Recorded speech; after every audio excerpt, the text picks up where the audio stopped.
নমস্কার, আমার রেসিপি হাউসে সকলকে স্বাগত জানাই। তো দেখছেন আমি সব কিছু রেডি করে নিয়েছি, কেটে ধুয়ে। এদিকে কড়া বসিয়ে দিয়েছি, কড়ায় সর্ষের তেল দিয়ে অল্প একটু হলুদ দিয়ে দিয়েছি। আলুগুলো আমি ভেজে নেব।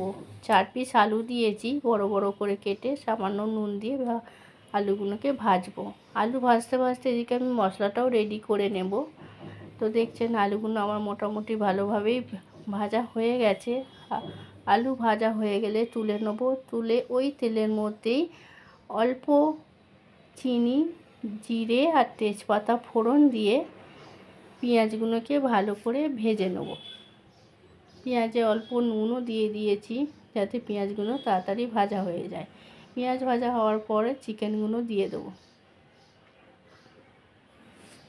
চিকেন দেওয়ার পর হলুদ, নুন, লঙ্কা, টমেটো, ধনের গুঁড়ো, জিরের গুঁড়ো দিয়ে একটু নাড়াচাড়া করব। নাড়াচাড়া করার পর বাটা মশলাটা দিয়ে দেবো।